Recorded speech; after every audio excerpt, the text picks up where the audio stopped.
प्रिय विद्यार्थियों, औद्योगिक क्रांति के भाग 3 में आप सभी का स्वागत है।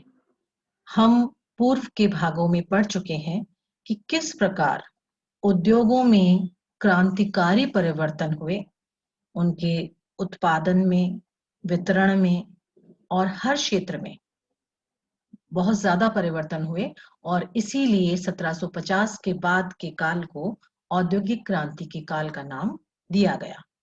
आज के इस भाग में हम पढ़ेंगे कि ये जो औद्योगिक क्रांति की प्रगति है वो कौन से क्षेत्रों के अंदर हुई, या दूसरे शब्दों में हम कहें कि कौन से उद्योग थे जिन्होंने सबसे ज्यादा क्रांतिकारी परिवर्तनों को देखा। सबसे पहले नाम आता है वस्त्र उद्योग का। सूती वस्त्र उद्योग में पहली बार मशीनों का प्रयोग किया गया। इस काल से पहले, यानी औद्योगिक क्रांति के काल से पहले, इंग्लैंड के द्वारा ऊनी वस्त्रों का जो उत्पादन है, ऊनी वस्त्रों का जो निर्यात है वो ज्यादा किया जाता था। सूती वस्त्र उद्योग में भी कार्य होता था, लेकिन वो इतनी धीमी गति से होता था कि उसका ज्यादा निर्यात में योगदान नहीं होता था।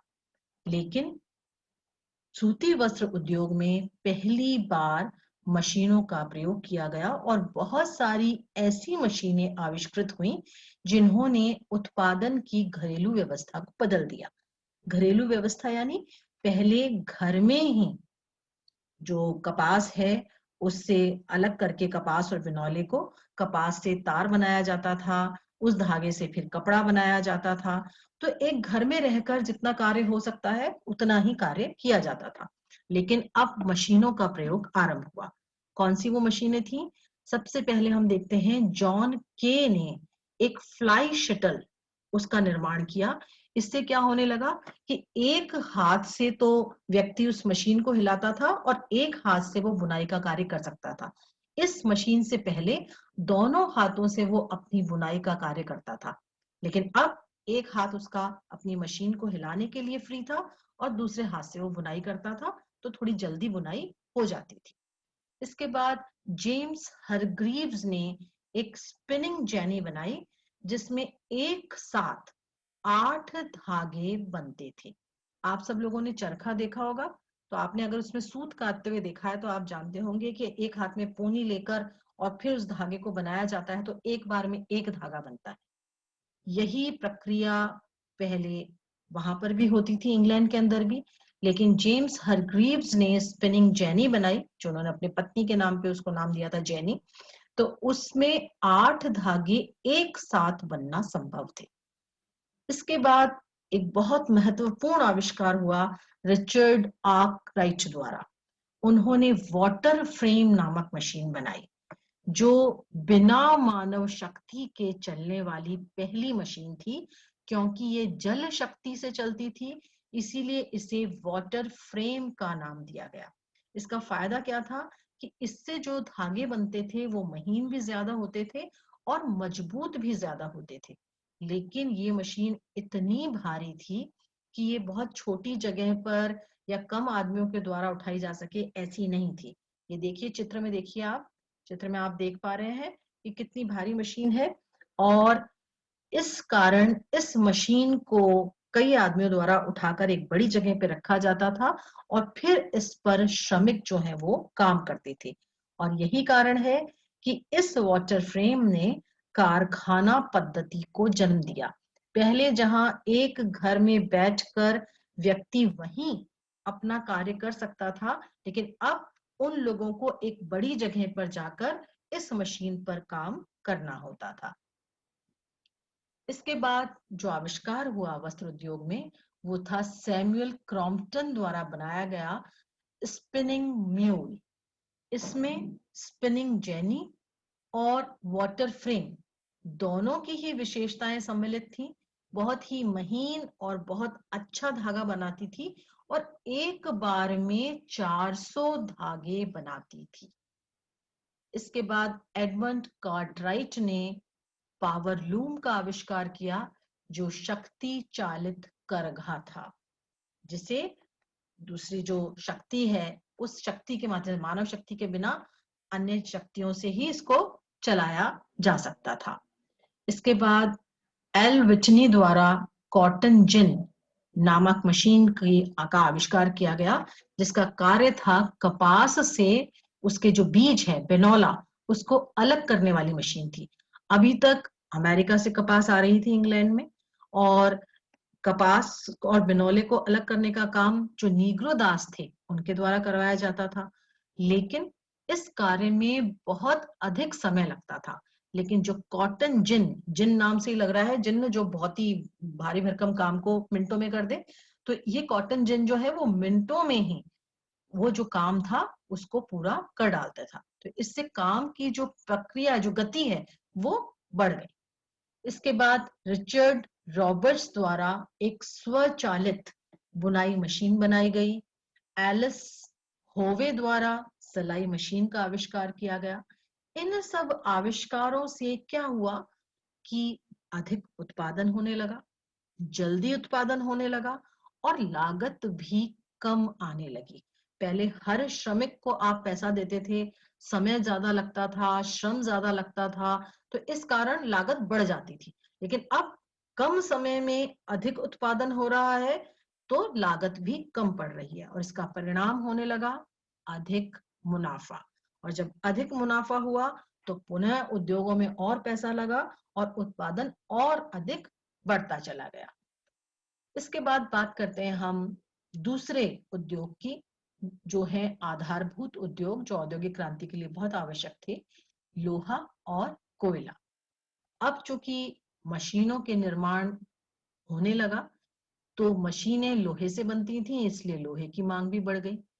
और लोहा जो है उसे मशीन बनाने से के लिए आवश्यक है कि पहले तो लोहा अयस्क को अलग किया जाए। आप जानते हैं ना, पत्थर के अंदर मिक्स होता है आयरन ओर, तो उसके अंदर शुद्ध लोहे को अलग किया जाए। उसके लिए क्या करना होता था? पिघलाना होता था। और पिघलाया कैसे जाता था? आरंभ में तो लकड़ी के कोयले से, लेकिन अब ये माना जाने लगा कि भाई अधिक लोहे को पिघलाना है, तो हमें अच्छी किस्म का कोयला चाहिए जो बहुत ज्यादा हीट दे सके और बहुत लंबे समय तक हीट दे सके। तो ऐसे में 1709 में अब्राहिम डर्बी ने जो पत्थर का कोयला था उसकी उपयोगिता बताई। यहाँ एक बहुत बड़ा चेंज होता है। पहले लकड़ी के कोयले को काम में लिया जा रहा था, जो बहुत जल्दी खत्म हो जाता था, राख बन जाता था, लेकिन अब पत्थर के कोयले की उपयोगिता पता चल गई। इसके बाद हेनरी कोर्ट ने लोहे के शुद्धिकरण की जो तकनीक है, पडलिंग, बार बार हिलाते रहना जिससे वो लोहा अलग से ऊपर आ जाता है, तो पडलिंग का आविष्कार किया। इसके बाद हेनरी बेसेमर ने लोहा परिष्कार की नई तकनीक निकाली, जिसे बेसेमर पद्धति का ही नाम दिया गया, और इस पद्धति से हमें इस्पात यानी स्टील की प्राप्ति हो सकी। इसके बाद थॉमस न्यूकॉमन ने एक वाष्प इंजन का प्रयोग किया कोयला खदान से पानी निकालने के लिए। आप सब जानते हैं कि जब कोयले की खदान में काम किया जाता है तो बहुत अंदर घुसकर फिर कोयले को निकाला जाता है। और चूंकि समुद्र के पास इंग्लैंड जो है वो समुद्र के बीच में ही बसा हुआ है, तो होता क्या था कि कभी अगर आपने खोदते खोदते ज्यादा खोद दिया तो समुद्र का पानी जो है वो धीरे धीरे अंदर आने लगता था, तो ऐसे में पानी भर जाता था खान में। अब उस पानी को निकाले बिना कोयले को नहीं निकाला जा सकता, तो ऐसे में पहले मनुष्यों के द्वारा निकाला जाता था, बड़ा टीडियस जॉब था। लेकिन थॉमस न्यूकॉमन ने एक वाष्प इंजन का, जो भाप की शक्ति से चलने वाला इंजन है, उसका प्रयोग करके कोयले की खदानों से पानी निकाला, जो एक बहुत बड़ी उपलब्धि थी। इसके बाद इसी वाष्प इंजन में जेम्स वॉट ने सुधार किए और इसे और अधिक व्यवहारिक और उपयोगी बनाया। इसके बाद यातायात और संचार उद्योग की बात करते हैं हम। उत्पादन बहुत अधिक हो रहा था और वितरण के लिए बाजार भी तैयार थे, लेकिन माल का जो आवागमन है वो किस प्रकार से हो कि अधिक से अधिक माल जल्दी से जल्दी बाहर पहुंचाया जा सके या बाहर से अंदर लाया जा सके। इसके लिए सड़कों का और अन्य यातायात माध्यमों का अच्छा होना बहुत आवश्यक था।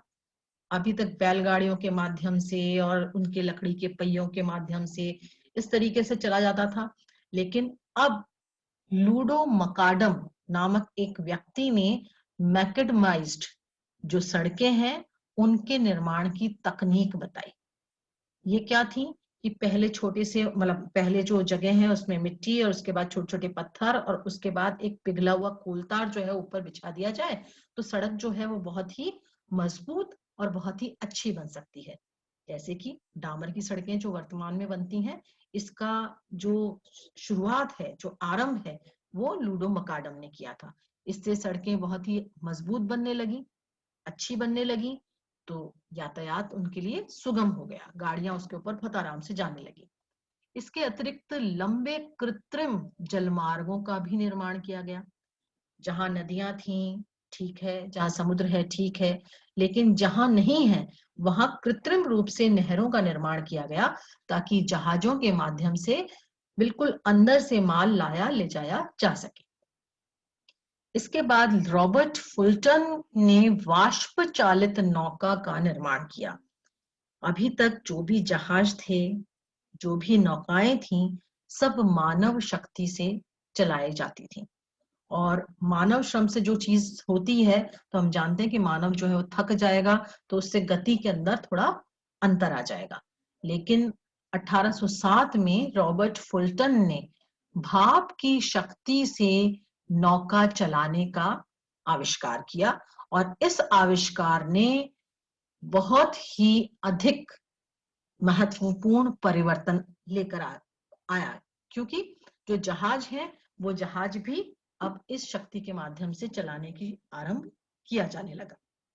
इसके बाद इसी वाष्प की शक्ति से चलने वाले रेल इंजन का आविष्कार हुआ।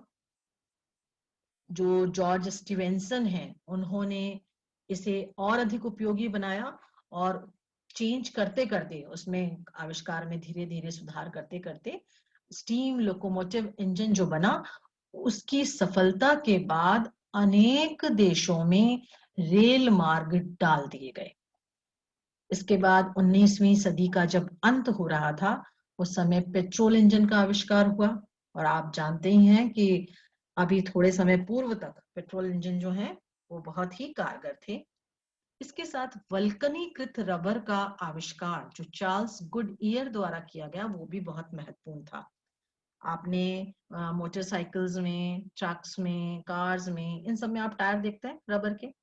तो ये जो रबर के टायर हैं इनको एक प्रोसेस के माध्यम से, जिसे वल्कनीकरण कहा जाता है, उस प्रोसेस के माध्यम से इन्हें ऐसा बना दिया जाता है कि ये अधिक गर्मी के बावजूद भी पिघलते नहीं हैं। आपने ऑर्डिनरी रबर देखा है, उसे तो आप अगर आग के ऊपर रख देंगे तो वो पिघल के बिल्कुल पतला पानी सा हो जाएगा। लेकिन ये जो टायर्स बनते हैं, ये वल्कनीकरण के बाद ये सड़कों पे यदि कई किलोमीटर भी चले जाएं तो भी ये बहुत अधिक गर्म नहीं होते और पिघलते नहीं हैं। तो ये वल्कनीकृत रबर का जो आविष्कार हुआ उसके माध्यम से जहां पहले लकड़ी के पहिए लगाए जाते थे, अब ये जो रबर है इसका यूज वहां पर होने लगा, जो बहुत ही उपयोगी सिद्ध हुआ। संचार के अंदर भी जो परिवर्तन हुए वो भी व्यापार वाणिज्य के लिए यानी उद्योगों के लिए बहुत महत्वपूर्ण रहे, जिसमें सैमुअल मोर्स के द्वारा जो तार यंत्र बनाया गया, ग्राहम बेल जिन्होंने टेलीफोन का आविष्कार किया और मार्कोनी ने जो वायरलेस संचार का माध्यम आविष्कृत किया, वो तो बहुत ही महत्वपूर्ण रहा। इसके बाद बात आती है कृषि क्रांति की। हम अपने पूर्व के अध्यायों में भी पढ़ चुके हैं कि किस प्रकार इंग्लैंड में कृषि के क्षेत्र में सुधार आरंभ हो चुके थे। कृषि के अंदर जो सुधार हुए वो और जो औद्योगिक क्षेत्र में सुधार हुए वो दोनों ही समानांतर चलते हैं। जब औद्योगिक उत्पादन बढ़ने लगा तो कृषि के उत्पादों की मांग भी बढ़ गई, क्योंकि कच्चे माल के लिए कृषि जो है वो चाहिए। इसके साथ ही साथ श्रमिकों की संख्या बढ़ रही थी, उनकी मांग थी। श्रमिकों की कार्य करने से उद्योगों में उनका जीवन स्तर उन्नत हो रहा था, इसलिए भी मांग बढ़ रही थी। तो कृषि के उत्पादनों की मांग बढ़ने लगी। पहले कृषि सिर्फ उतनी ही होती थी जितने घरेलू खपत में खप जाए, लेकिन अब क्योंकि कृषि का वाणिज्यीकरण हो गया इसलिए मांग बढ़ने लगी और इस हेतु नवीन आविष्कार बहुत ही उपयोगी रहे। कौन कौन से आविष्कार थे कृषि के क्षेत्र के जो बहुत उपयोगी रहे, आइए उनकी चर्चा कर ले हम। सबसे पहले जेथ्रो टुल, ये एक जमींदारी थे, इनके द्वारा बनाई गई machine seed drill. Seed drill जो है, आपको मैं पहले बता चुकी हूँ कि सीड ड्रिल वो मशीन थी जो बीजों को एक निश्चित दूरी पर निश्चित गहराई के अंदर बोने का कार्य करती थी। दरअसल जो जेथ्रो टुल थे, उन्होंने ये देखा कि जब हम बीजों को छितराते हैं और फिर उसको उगने के लिए छोड़ देते हैं, तो एक तो उनमें समान दूरी नहीं रहती और बहुत सारे बीज व्यर्थ ही चले जाते हैं। इसलिए उन्होंने इस मशीन का आविष्कार किया जिससे एक निश्चित गहराई तक छेद हो जाता था और बीज वहां पे बो दिया जाता था। इसके बाद टाउनशेंड, इन्होंने रोटेशन क्रॉप जो है उसका आविष्कार किया। पहले ये होता था कि एक फसल बो दी जाती थी, उसके बाद उस भूमि को थोड़े समय के लिए खाली छोड़ दिया जाता था ताकि उसका जो उपजाऊपन है वो पुनः वहां पर आ जाए। लेकिन टाउनशेंड ने कहा कि एक के बाद एक लगातार हम 4 फसलें इस प्रकार से बो सकते हैं कि भूमि की उपज बढ़ भी जाए और उसका जो उपजाऊपन है वो भी बना रहे। इससे भी बहुत ज्यादा फायदा हुआ। फिर बैकवेल ने पशुओं में वैज्ञानिक पद्धति से जो सशक्त वंशज उत्पन्न करने की जो पद्धति है उसको खोजा, जिसे हम हाइब्रिड कह सकते हैं। यानी जो किसी पशु के अंदर हमें यदि 2 गुण चाहिए, 2 तरीके के गुण चाहिए, सशक्त भी होना चाहिए, दुधारू भी होना चाहिए, उसके ऊपर हेयर्स भी बहुत अच्छे होने चाहिए, तो हम विभिन्न प्रजाति के जो पशु हैं उनके जीन्स को मिलाकर और फिर इस प्रकार से एक हाइब्रिड जाति का जो प्राणी है उसे उत्पन्न कर सकते हैं जो अधिक उपयोगी सिद्ध हो सकता है।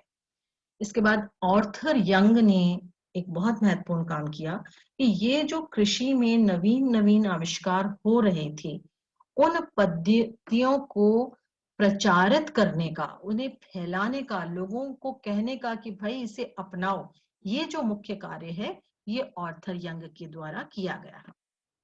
इसके अतिरिक्त हम देखते हैं कि 1700 से 1838 के मध्य इंग्लैंड में लगभग 4000 के आसपास बाड़ाबंदी के अधिनियम पारित हुए, मतलब खेतों संबंधी अधिनियम पारित हुए, जिनसे कृषि उत्पादन में बहुत ही वृद्धि हुई।